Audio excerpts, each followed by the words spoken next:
How you guys doing today? I'm not a podium person, but I'm gonna work with it. Is that all right? So we've had a lot of great people come and do introductions. We started with Miss Cherry and Miss Smith, who said, "Don't give up, hold on, you will be next." Then we had Miss Shaw talk about hold out your hands, and then we actually got cookies from Miss Shaw. So see, ask and you shall receive.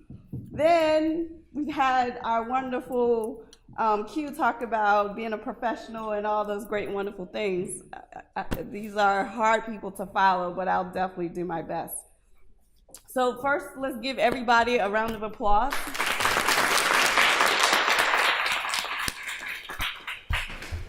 And then we need to thank our heroes.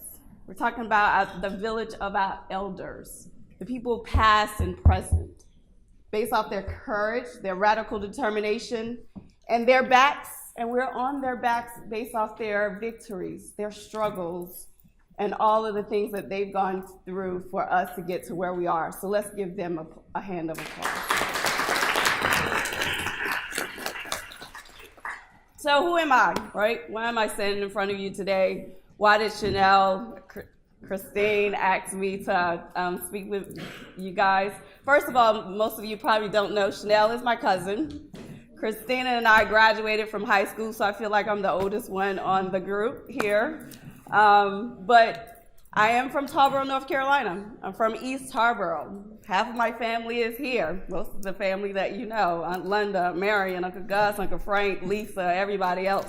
So it's kind of hard to see myself. When I drove from DC this morning, I was like, and it goes back to what Q says is you're successful. And I was like, wow, really? That's a barometer that I guess I haven't accepted yet, but I still don't know what I want to do when I grow up. Isn't that okay? All right. So what I want to talk to you guys about for the next about 25 minutes is about concept or calling. Concept or calling. So who knows, right, with your hand raised, what does concept mean? Concept. We're talking about our life journeys, right? Because you have a panel of females here. What does concept mean?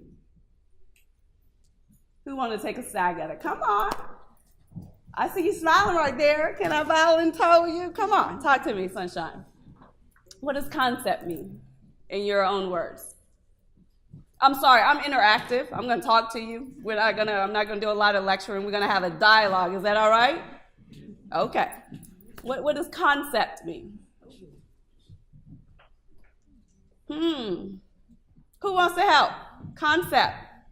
We're all in school. Come on, help me out. What does concept mean? Y'all can take out your phone, Google if you need to. What does concept mean? I think I have a hand raised. You're hiding behind the... No? Anyone? Come on now. The concept.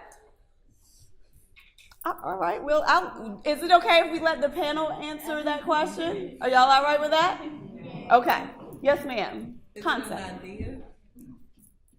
Absolutely, it's an idea, right?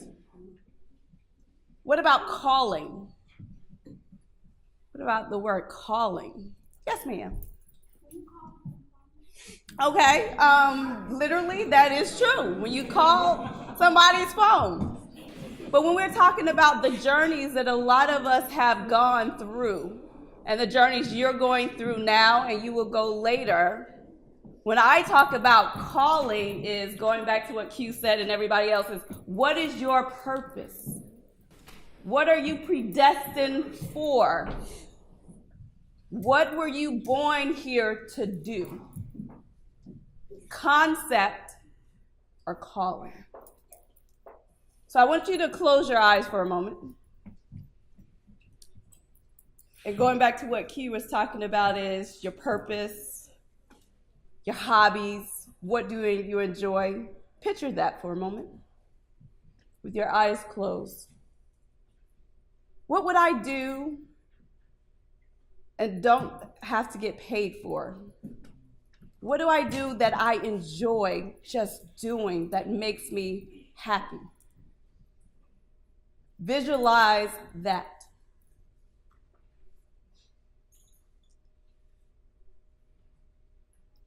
Okay, you can open your eyes.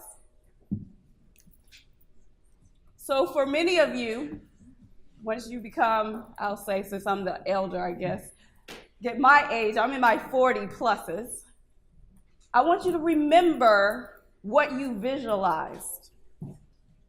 Because I promise you, in my journey, I've lived my concept, and I am now living my calling. So let's talk about what my concept was. Y'all want to know? Yeah. All right. Christina, while we do that, will you pass them one of my postcards about my organization, please? It's the white one. No, ma'am. The other one. Yeah, please. All right, so I'm originally from Tarboro, North Carolina. I graduated in 1993, so you can do the math and figure out how old I really am.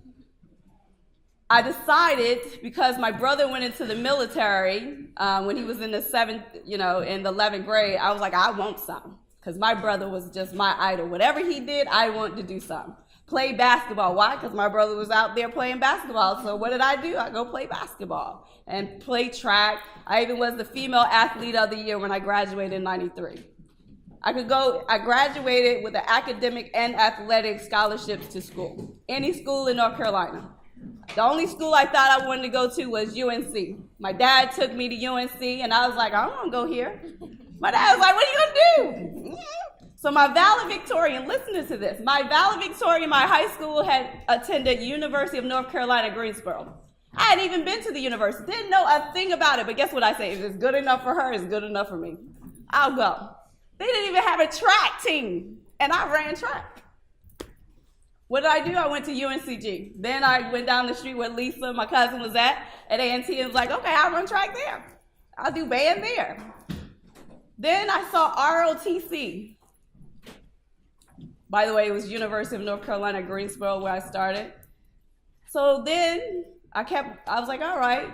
So my dad called me probably like the first month I was there. He was like, what do you think? I said, Dad, I hate school. He was like, what are you going to do? And I was like, well, I'm going to finish. I graduated with 2 degrees in 3 years because I was ready to get out of there, right? And at that same time, while I was there, I did the Army Reserves. Thank you for your service. So, you know how Q, she's very good at what she does and have always been. So sometimes you get rewarded because you're successful. So I had a guaranteed reserve to go into the military. They said I did not have to go to do active duty. What happened to me when I graduated? They sent me to immediate active duty. I was like, y'all can't do that. They was like, yeah, you signed the line. We can really do anything we want to you at this time. But guess what? 26 years later in the military, I have thoroughly enjoyed myself. Sometimes the journey you think you're going to go on isn't necessarily the journey you're going to stay on, or the journey is not really about the who, what, and where. It's the destination. It's a learning opportunity that you take. Right? So, what do I do now? Does everybody have a card? No? Who does not have a card? Like in church? You raise your hand? All right. We'll give you guys a second. So while she's passing out the cards, I'm going to give you 4 points, or I guess 6 of them, that I want you to remember. And since they gave you out pens, if you want to jot these down while I talk about them, the 6 points, you can feel free to do so. So the first one is create a sense of urgency. What does urgency mean? Come on now. What does urgency mean? Create a sense of urgency. Yes, ma'am. Importance, did you say? Okay. What does sense of urgency look like? Who knows what a sense of urgency? So can I borrow? I don't know. Can I borrow your bag?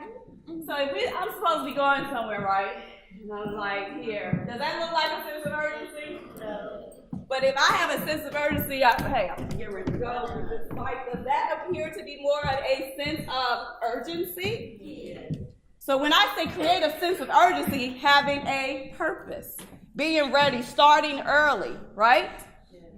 Sense of urgency. You know why? I'm sure you guys have heard this.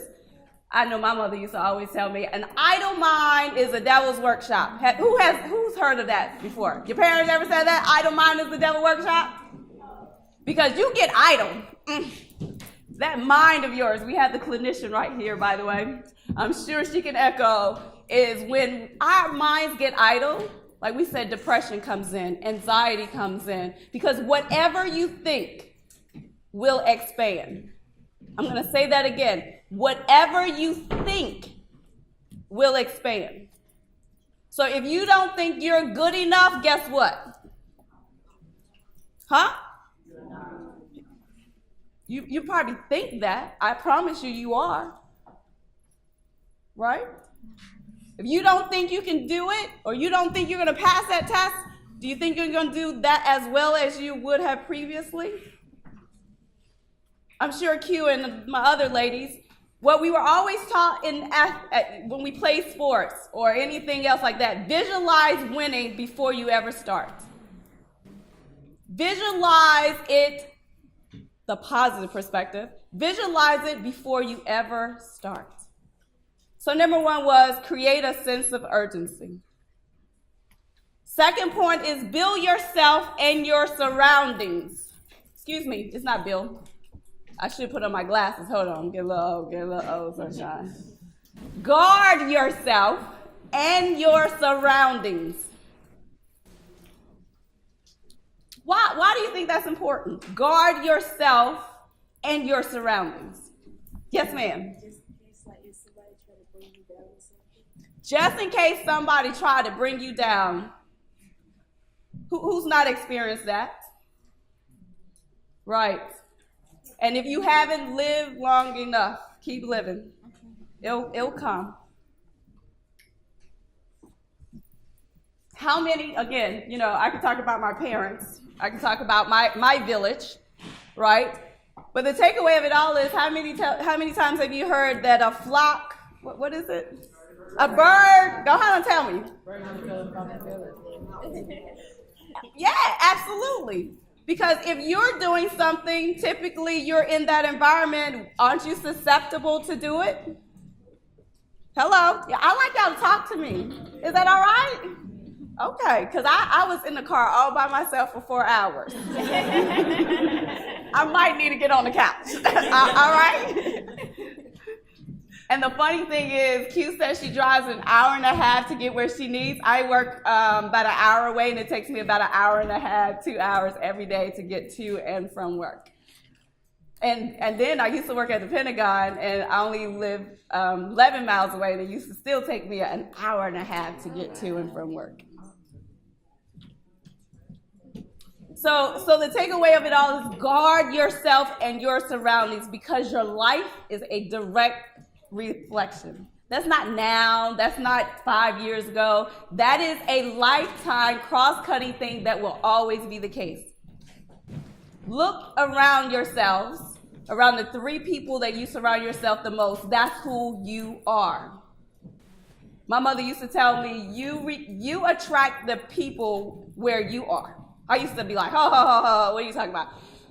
I attract the people in the stage of where I am.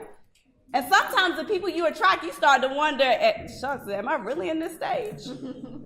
Is that really? Because I got some stuff to work on. But typically it is, I've learned, if you take a self-reflection, what is a self-reflection? Anybody know what a self-reflection is? See yourself in the mirror. So you do a self-reflection, you're probably going to identify that's probably true. Right? Okay. Can I move on to my next point? Dare to be peculiar. Peculiar. What is peculiar? Yes, ma'am. Oh, okay. Curious. Okay. What else? Peculiar. Who else might have yes, ma'am. Different. Dare to be different and extraordinary. For many of you guys who go to church, it says we are peculiar people. Then the next one, since I'm talking about faith, is keep God first. I wear this probably every day, all day. Psalms 3, 5, and 6. It says, trust in the Lord with all thy heart, lean not to thy own understanding. In all thy ways acknowledge him, and he will direct your path. And I promise you, I have definitely tried to do a lot on my own and learned that, I want God to laugh, tell him what I want to do. Okay? But keep God first. The fifth one is have an exit strategy. Have an exit strategy. What do you think that might mean? Have an exit strategy. I heard somebody say it. A way out? Didn't I hear that? A way out. And the reason why I say that is because a lot of us stay too long where we are at because we don't have an exit strategy. It's true. All right. And then my last thought, 6 points, is how many of you guys have heard of Mother Teresa? Come on now. All right. Ooh, a lot of you. Who wants to tell me about Mother Teresa? You got your hand up, Sunshine? You do? Talk to me, baby. Who is Mother Teresa? She's a lady? Absolutely. She sure is. What else? Yes, ma'am. She was declared a saint. Okay. She absolutely. What else?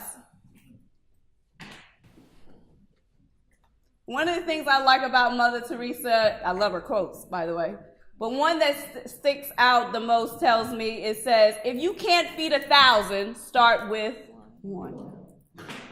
So no matter where you are, no matter what your socioeconomic status, no matter what you do, how much education any of you have, you can impact someone else, even at your age. Because you guys have heard of the children entrepreneurs, right? There's a lot of them, right? So don't think that you can't become where we are until we get this age. Because there's a lot of kids who are doing cookies. We got a lot of kids in the DC area who are feeding the homeless. They're doing extraordinary things. So guess what? So can you. But that depends on if that's your what? Concept or calling. All right. So I'm going to start with phase one. That we talk about developmental, right?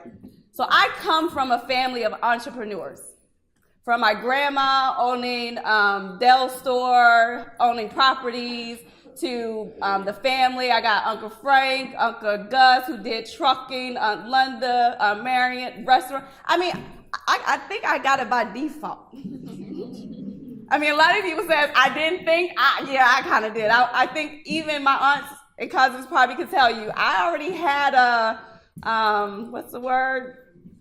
I know I see them back there. Probably a more aggressive personality growing up. I always wanted to be in charge. Okay, and it's okay, guys. It's all right. Okay, because being in charge ain't nothing wrong with it. I'll echo to that. Because people want to make you into who they want you to be. You have your personality. At work, I tell people I was the same way probably when I was 10.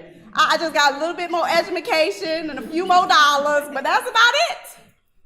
Right? Because the military helped me. Why? Because I already wanted to be in charge. So I decided to become an officer in the military. I was enlisted first, but then decided, hey, I want to tell people what to do. Getting tired of being told what to do. Right? How many of you guys get tired of being told what to do? All right, so I should have like 90% of entrepreneurs walking out this door, okay? That's right. Because the opportunity of it all is we're often being told to go work for somebody else, right? Because we tell, and even our parents will say, well, what do you want to do? Maybe the better question is, what do you want to create? So if you're good at cooking, I'm going to order some cookies and that's $3 for shipping. Yeah. Mm-hmm. I might have to come get my little hair done. And Q, we got to talk. But the takeaway of it all is oftentimes you're often told you got to go work for somebody else.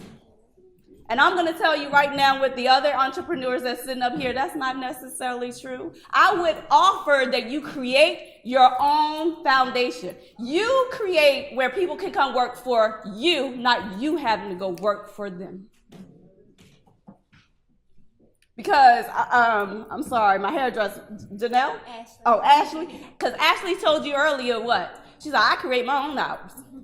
If I want to work 12, 14, 16 hours, I can do that. I run business incubators, and we'll talk about on the back of my postcard what I do now. And one of those entities is business incubators. Because Q said you got to pass it forward. So inside of my organization, I run business incubators. I actually teach people how to run businesses. I got an undergraduate, I got a master's degree, and I also have a PhD. So if you think it's not possible to go to school and get a PhD, the only person that's stopping you is you. Okay? You are smart enough. You are good enough. I came from East Harborough. My daddy graduated from high school. Now, my mama, she kept going to school. I don't know about what, but she kept going to school. You know? Because let me tell you, guess what? It's all about your village. And it's about coming from your village and being appreciative of the village. My 11th grade year, I wanted to go to work because my brother worked at McDonald's, right? And you know what my mother told me? She was like, nope, that's not what you're going to do. I was like, okay, what I'm going to do? My mother enrolled me into community college at the age of, in the 11th grade. I had half a credit my 12th grade year to graduate. Half a credit. I don't know how they came up with half a credit. So I kept asking, well, can I just skip 12? How do we do this half a credit? Let's get it going. But the opportunity of it all is she had the foresight to already know, instead of you making, what at the time, I don't know what minimum wage was, $5, $6 an hour, we're going to start getting you ready for college. Now, that was in the 90s. Y'all do it now, like it's no big thing. But in the 90s, that was unheard of. They looking at me like, well, what, you in high school? Yes, ma'am. Didn't I say be peculiar? Be extraordinary? The Bible says, train up a child in the way he should go, and when he is old, he will not depart. And I understand we talk about from a religious perspective, but honestly, that pertains to everything else we do. So when your mama or your daddy tell you, I don't even care your extended family because there's a village, your auntie, your uncle, your godmama. When they ask you or suggest that you do something, you might want to consider it. So we went back to concept, right? So my journey, concept, got degrees. Then I said, okay, went to the military, spent 5 years overseas, been to about 32 different countries, seen the world, have enjoyed it. Then I went back to the Pentagon. So what happened September 11th? Right, y'all remember that the Pentagon got hit? I was there.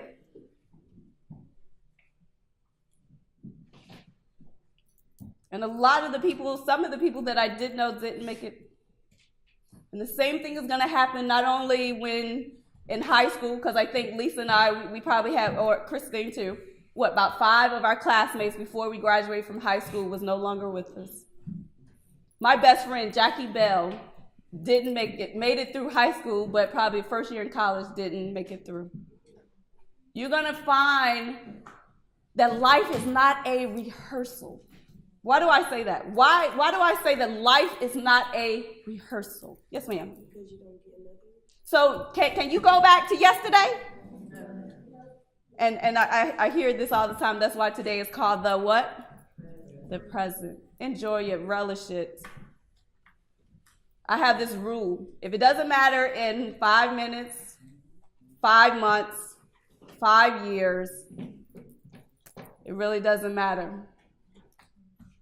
Because in life, we will find that we think everything is paramount or this is the end of the world when it's not. I've deployed 5 times. Y'all heard about the war, right? Everybody know about the war that we done had? Right? 5 times. When she talked about PTSD, I am a recipient of a veteran who is a disabled veteran who has PTSD and a lot of other things. But does that stop who I am and what I do every day? Nope.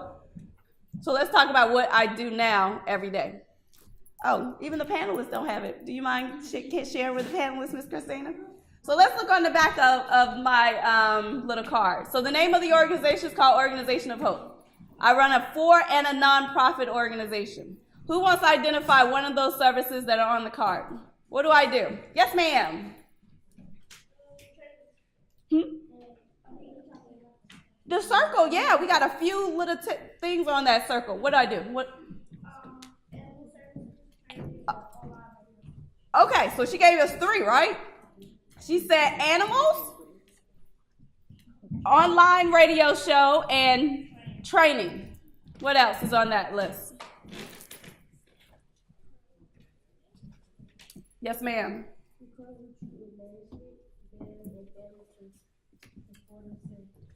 Okay, so she said veterans and supportive services. That's kind of by default, right? Having been a veteran, you know I want to take care of my veterans, right? What else? Yes, ma'am. Workforce development and readiness, and we'll talk about it. Yes, ma'am. What's another one? Yeah, you had your hand up twice. I missed you, Sunshine. You see anything that says housing?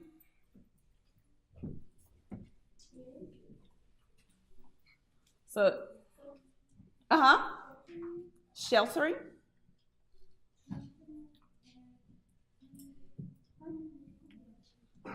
So we do transitional, permanent, sheltering, housing. What else? Yes, ma'am. Online radio show. Okay, online radio show. Yes, ma'am. Adolescent and young adult support. Adolescents and young adults. I got a benchmark over here with Chanel. I got to get a little bit more in mine, so I got to figure out what I got to do better. Yes, ma'am. Recovery treatment management. So, yes, ma'am.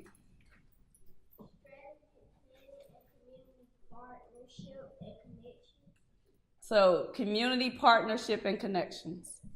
So, I have a great team of people, just like you have a great village, just like Chanel has this great organization, right? We can't do it alone, can we? Who's ever done anything by themselves because of themselves? Because if you think you have, and you think you are, or you think you will, keep on living. Because it requires everybody to help you to get to where you want to go. Would you agree with that?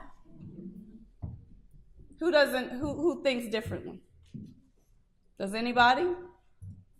So you already said that you don't like to be told what to do, or you get tired of being told what to do, right? Yeah. You said it takes a village, that it takes multiple people, right?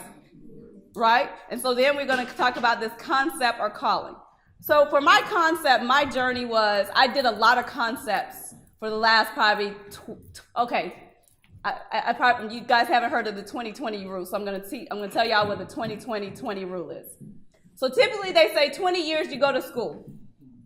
You work another 20 years. It's actually 30. About another 20 years you're in the workforce environment. And people who aren't entrepreneurs, guess how much they typically live off on? Come on, 20-20. 20% of what they used to do. So when you retire, you know you don't make that same paycheck, right? You typically only retire to make the 20% of what you've worked for most of your life. And Social Security and all that might not even be available to you, or maybe to us when we retire. So think about it when you're talking about what do I want to do or what do I want to create. Because I tell you, I didn't like the 20-20-20 concept, because I was like, well, I got to retire off the 20% of somebody else, right? I think I'm going to, probably make a little bit more money so I can control that I make more than 20%. Who want to make more than 20% after they retire? Okay? So y'all might want to keep coming back. Keep coming back. Because the opportunity of it all is what this organization is trying to do for you is teach you that there's a different way. Because honestly, I will tell you from a minority perspective is we do not teach our children how to be owners. We don't teach our kids very well of how to be successful. We don't teach our kids a lot of times how to make money. Because honest to God, I am not lying. I told my father this. When my dad called me that time and said I didn't like school, I said, Dad, I thought they was going to teach me how to be a millionaire by the time I was 21. All I'm getting is theory. I mean, I want to make money. I ain't trying to really figure out what somebody 20 years ago told me. Because who knows that your cell phone and technology changes almost every 6 months now. I tell my staff, I say, I want to be called an experiential organization. And I'll tell you what that means. Or I'll tell you an example. How many of you guys have heard of Instagram? You want to know how many people Instagram had before they were sold? Who wants to guess? How many staff members they had? Yes, ma'am. 15 million employees? Whew, not that much, not that much. Let's try another. Yes, ma'am. How many do you think they had? 190? Okay, with that Instagram, I mean, they big, because all y'all probably got Instagram or you know somebody who does. You had your hand raised? Did somebody else have? Yes, ma'am. How many? 3,000. Instagram had, oh, yes, ma'am. 9,000? These are all great examples. Last one. 10,000. Instagram had 11 employees, and they sold it for $1 billion. See, the traditional methodology of how the brick and mortar, you got to have a big building, you got to have all this, the concept is changing because technology has changed the game. I have employees that work for me that don't even work in the same zip code. I got employees that work over in different countries that work for me. I don't have to see them. You just got to do work. What I offer to you is what you learn in college is a great foundation. What does foundation mean? Good, very good structure. What else? The basics, right? Because typically curriculums, I'm also an adjunct professor, that typically it's about 10 years before we even change it for the next 10 years. So you're already looking at some theory that was 10 years ago because it takes so long to get approved. So the opportunity of it all is when you get to college, because how many's planning to go to college? And those ain't raised their hand, I need you to raise them now. Come on, sunshine, come on. In Jesus' name, all right? And the reason why I say teaching or education is important, my mother used to always tell me, well, two things. People judge you by how you communicate. Who doesn't agree with that? How you communicate. Because initially, when I speak with you, you're determining, do I have education? Do I not? What's the level of education do I have? And how well I communicate with you. Most people will judge you on what you look like and how you communicate, whether you like it or not. And the thing that people cannot take away from you is what? Is what? Education, your knowledge. Your knowledge is the one thing that no one can ever take away from you. Because when you walk in the room, the one thing you know is whom? You, who you are. Isn't that what Q talked about? Know who you are? The whole time. Most of her conversation was know you. And when you know you, what did Q say? Huh? Come on now, this is like school. Teacher teach, then I'm asking you what the teacher said. Come on now. I need y'all to be in the first row next quarter. Not the second and third, the first one. What did she say? When you know who you are, then what? Huh? You can paraphrase it, you can change it. What was the gist of it? Q, what did you say? When you know who you are, no one else can tell you who you are. No one else can tell you who you are. Let me tell you, that took me some years to get there. And some days I struggle because I promise you, every day somebody's going to tell you about you, about what you don't do, what you should be doing, how you communicate, what's A, B, C, and D, up to down, right? And that's a constant struggle. Don't your parents tell you about you, right? And they're trying to help you. We're talking about when you get into the workforce and other people who are not trying to help you tell you who you are. And guess what? I got a favorite quote. Y'all want to hear my favorite quote? Yeah. Just because you say it doesn't mean it's so. And I'm through with the conversation. I'm not battling you. I'm not even going to articulate what you think, what you don't think. I'm not going down that rabbit hole. I'm just going to say, just because you say it, and I'm going to say it with a smile too, just because you say it doesn't mean it's so. And I done moved on. Is that all right? All right, I know. My last point was, hold on, let me get back. Yeah, all right. So, can I offer you guys some I guess, fundamentals that work for me, that I got from my family or from my dad or my mom or somebody else, that to this day I use? Can I leave you guys with some points? Yes. All right. So, these were my father's golden rules. He said, you're going to be in the workforce a long time. Do something you enjoy. When you start having Monday blues, Tuesday blues, Wednesday blues, it's time to go do something else. That ties back into you got to have a what? I told you, an exit strategy. Because I was working at the Pentagon, I tell you this, guys, because the takeaway of it all is I made a lot of money. I've had a lot of important jobs. And at the Pentagon, with all my PhDs, and like Q said, knowing that you're going to be the only one in the room that's going to represent your race, I had a person come up to me, say, we're going to make you a secretary. A secretary. Yeah, I need that to seep in, because I got a lot of certifications, all this, and you want to make me a secretary. And I went through a lot of stages, depression and everything else, because I was like, I'm better than this. If this is what you think I'm worth, then we have a problem. But guess what my fault was? I didn't have a what? I didn't have an exit strategy. Sometimes we stay too long because we don't have an exit strategy. So, which ties into the next point my dad used to always tell me, and I started getting busy after that. He said, you got to have several revenue streams. But what do you mean? Do y'all know what I mean by revenue streams? Talk to me. All right. Who likes money? All right.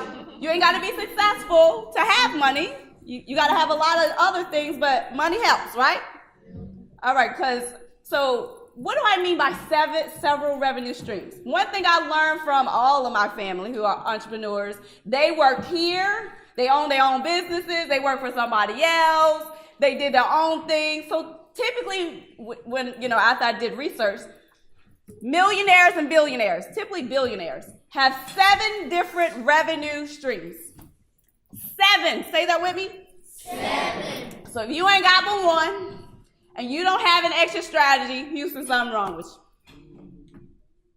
So if you don't take away anything, make sure you got more than one revenue streams. Because the Bible says we store for our children's children, not for your children's, but your children's children. If you only got but one revenue streams, create some more. Because if a recession comes, something happens, guess what? Houston, you might have a problem, right? So when you look at my little circle or my little index, however card you got, how many revenue streams are on that piece of paper? 11? 11. And they're all separate business units. So I treat people who have substance and alcohol abuse. Y'all heard of those people that smoking weed, who DUIs and all those great, wonderful things? Y'all heard of those individuals? Right? So my substance and alcohol facility pays for really my nonprofit, because they're the biggest revenue stream I have. Unfortunately. Isn't that unfortunate, the epidemic that we have? They pay to keep my homeless in the houses. They help pay for my assisted living facilities. Make sure when you develop, because we're going to be developing, right? Not the other opportunity. Because it's all right if you work for somebody else. I work for somebody else. But at the same time, while I was working for the Pentagon, I was building my own organization. I worked for the Pentagon I told God, I said, God, I don't want to work but 5 more years. And sometimes you got to be careful what you ask God for. Because when that 5th year came and I got in a situation, I was like, oh, wow, interesting. But 5 years, I was working for myself. And my nonprofit couldn't afford me, because I used to tell everybody, yeah, it can't afford me. But the last 2 years, I worked for myself, stepping out on Faith Street, and I haven't changed. My standard of living hasn't changed. Actually, my organization made 5 times the amount of money now than I did when I was working for somebody else. Because if you put all of your energy into somebody else, you won't have it for yourself. So that 20, 30, 40,000 you think I'm holding strong to, if you actually take your gifts and talents for yourself, that 40 becomes 200, 300. But typically we don't teach you to go and build your own. Why? Because the person who got you here can't get you there. 3 people that you should surround yourself around. Y'all listening? Because I'm going to ask you who those 3 people are. And this is for everybody in the room, because this don't change. 3 people. The people that love you unconditionally. You need to have that circle, that village of the people that love you unconditionally. Whether you high, low, middle, broke, not, it doesn't matter. They still love you. Then the second group of people is you need somebody to stretch you. Stretch you. Because if you don't see your destiny in somebody else, how you know you're going to get there? How can you see yourself in somebody else? It could be a little difficult, right? I mean, we got the internet, we got others, but you need somebody to stretch you. Because being comfortable does not create growth. Typically, your growth only becomes in existence when you are learning to be uncomfortable in an uncomfortable situation. I mean, you want to make it religious. Faith is the substance of things hoped for, the evidence of things not seen. So it's making yourself uncomfortable or making sure you stand hold to that faith. But regardless, you got to have somebody that stretches you. I've written 4 books in the last 2 years. And you know why? Because I had a girlfriend who was in the military that retired, told me, PW, because that's what everybody calls me, PW, why haven't you written any books? I was like, what are you talking about? I written books. I don't know how to write no book. And for a whole year, because she had written her first book, she tutored me in how to write books. And guess what? In my own organization for our youth, my youth actually publish books. That's the first requirement. We teach you for 12 months how to publish a book. Because guess what? When you look at your resume and say, I'm published, doesn't that differentiate you from others? Doesn't it give you a motivation? Says, shucks, by the 12th grade, I done published a book. It gives you more self-esteem. Be what? Peculiar and what? Different and extraordinary. There is nothing that you can't do. So, who's heard of a vision board? Very good. I'm in my 40s and I still got a vision board. As your life changes, keep changing your vision board. Because you know what a dream is, right? What's a dream? All right, talk to me. Come on, Sunshine. What's a dream? Or your goals. If you're living out your goals right now, what does that mean? You haven't, well, if you're already living it right now, what Q said was, it has to be, well, I'm going to paraphrase, bold and audacious. If you're living out what you want to do right now, where are you going? You're in a what? Comfortable space. Thank you. Get out of your comfortable space. That's what the person that's going to stretch you to become even better and do even more than what you initially thought you could, right? Because people see things in you that you don't see in yourself. Can I offer something to you? My mother told me when I was in high school that I should be a veterinarian. How many times your parents done told you something? Right? I'm talking to the adults too, because your parents told you something a long time ago and you was like, yeah, I ain't going to do all that. I ain't doing all that. So, because all I thought was, I'm in high school and you want me to go to school for another 12 years? I wasn't ready. I really wasn't ready. I wasn't ready. And guess what I did? I went to school anyway. But am I a veterinarian? No. Should I have been a veterinarian? Absolutely. Because I love dogs, love animals. Sometimes when your parents tell you something, you might want to listen. But it's all right. You can go back and apologize 20, 30 years later like I did. Right? Because you know what they say, as a child, we love our parents. As teenagers, we judge our parents. And then as adults, we forgive or ask for forgiveness from our parents. Right? All right. So now we're going to transfer to finance, what my dad told me. And I live this to this day. My dad used to tell me, you need to save at least 30% of what you make. If you make some money, your parents give you some allowance, you need to save 30% of that. Get a bank account.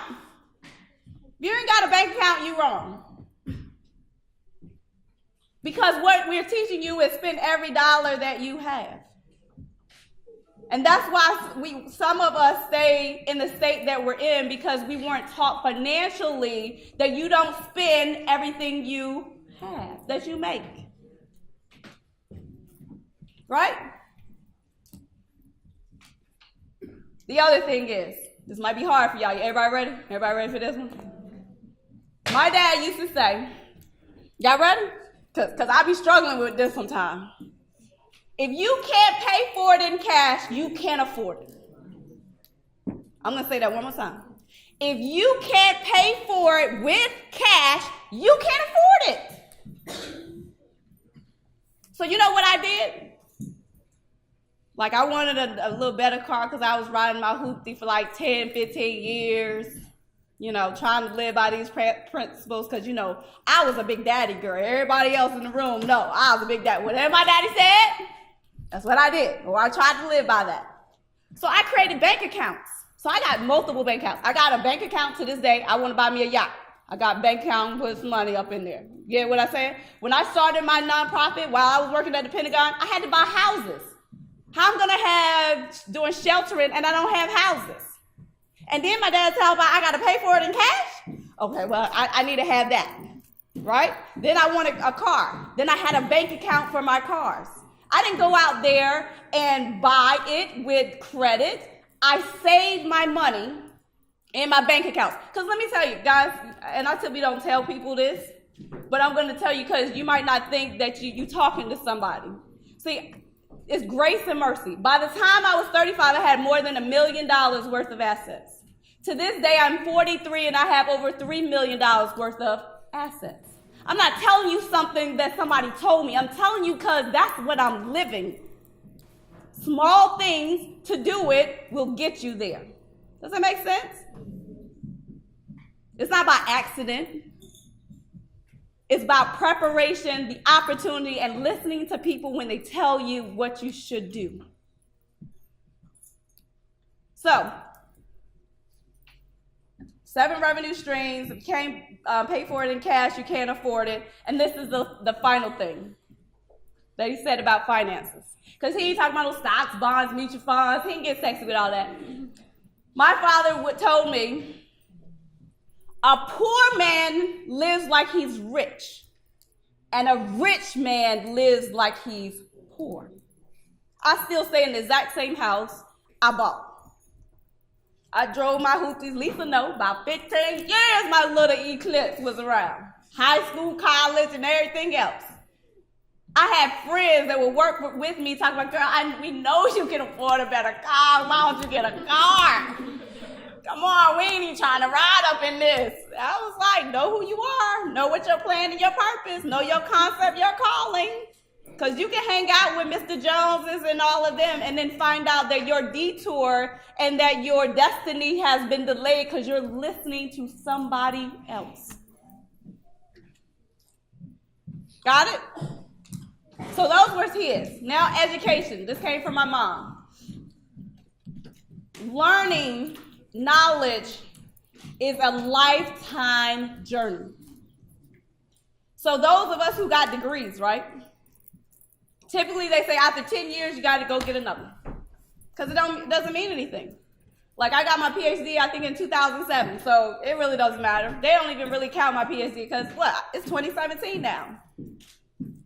I mean, they count it, but the takeaway of it all is, remember, what did I say at the very beginning? 10 years, the curriculum changes, right? The theory changes, even though it's 10 years still old. But the takeaway of it all is, just because you have something doesn't mean the value stays the same. So I encourage all of you ladies, stay in school, get your education, and keep going. You ain't got to get degrees. You can get certifications. Just like the young lady says, I want to get a certification in cosmetology. I got like 6 or 7 different certifications. Some of them are house management. Some of them are in assisted living. I got certifications. People be like, well, what is all of this? The ABCDs behind my name. That's because I want to be a subject matter expert in what my business does, right? Know your business. Get smart with your business, because if you don't know your business or what you want to go into, any road will take you there. Does that make sense? It does? All right. So, keep your vision board. You can start today. And we talked about that, right? Have some revenue streams, more than one. Create an exit strategy. And what I keep on my wall, like Hugh said, get your stickies. What is your purpose, your goal? What was our exercise? Our exercise was write down your purpose, right? Create the definition of success. Definition of success. See, I wasn't as actively listening as I thought. Or I'm not multitasking as well. I have this on my office, my house, probably the first thing that every morning I get up. You know what it says? It says, faith makes it possible, not easy. Thank you for your time.